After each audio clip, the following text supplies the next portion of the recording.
But of course, another part of the rationale for sending transmigrants to Papua was to alter the demographic balance of the province, to make it more plural and more Indonesian, rather than being exclusively ethnic Papuan.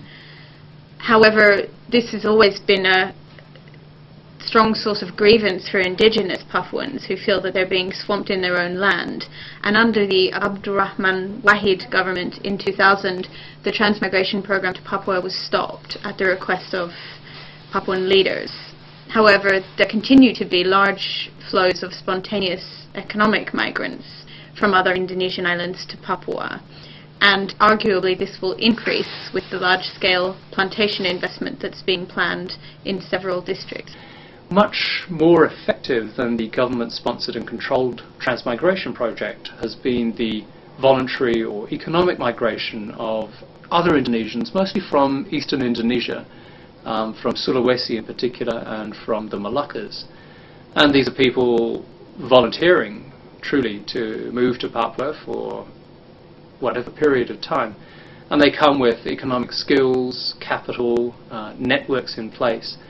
And they've really taken over pretty much all of the small business opportunities in most of the towns and cities, and even in rural centres. They absolutely dominate the local economy in Papua. And that really, if you like, is the friction zone for tension between Papuans and other non-Papuan Indonesians. There are a lot of economic grievances fueling some of the resentment amongst ethnic Papuans towards the Indonesian government. And there's a disparity between the distribution of resources that are based in Papua, but Papuans feel they're not seeing the benefit of the oil and gas and minerals that are being mined from those provinces. West Papua is rich in natural resources, and transnational corporations have long exploited the country, reaping millions of dollars from mining and logging operations. Both BP and BHP Billiton have active operations in West Papua, and their practices have attracted concern from environmentalists and indigenous Papuans. But the corporation that earns most of the spotlight in West Papua is Freeport-McMoRan. Freeport is the world's biggest gold and third biggest copper mine, and is Indonesia's largest taxpayer. Since it began its operations in 1967, Freeport has caused massive environmental and cultural destruction. Like many profitable businesses operating within Indonesia, Freeport-McMoRan has close ties with the Indonesian military.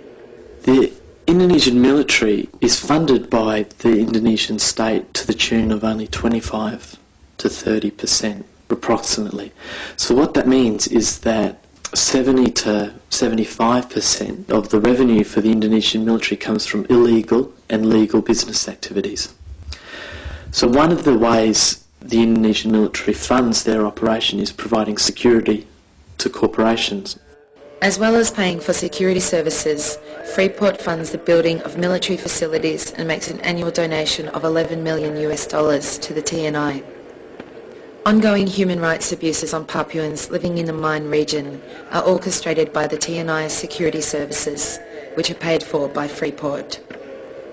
Calls for an independent inquiry by human rights groups have consistently been ignored. There's been growing international interest in Papua, partly thanks to the energetic lobbying of exiled Papuans and sympathetic solidarity movements linked to the independence movement, and several parliamentarians in European and other countries, Australia and New Zealand to name a couple of others, have raised the profile of the issue, particularly in the context of a review of the Act of Free Choice, the 1969 vote by 1,000 Papuans to join the Republic of Indonesia, which is widely regarded as deeply illegitimate. The Indonesians were required to put the whole question of incorporation of Netherlands, New Guinea into Indonesia to a plebiscite, a representative vote. Now that would have been difficult for anyone to organise, the Dutch or Jakarta, and in the end what they did was hand-pick a very small number of leading figures from around the province, as they called it, and these people were pretty much coerced into offering 100% support for the incorporation of Netherlands New Guinea into Indonesia. So it was a fraudulent show, if you like, of democracy. I can't imagine the Indonesian government allowing another referendum in the foreseeable future simply because there would be a unanimous vote in favour of independence. I don't imagine the UN General Assembly or Security Council would ever support a review of the Act of Free Choice because it was overseen and sanctioned by the UN at the time.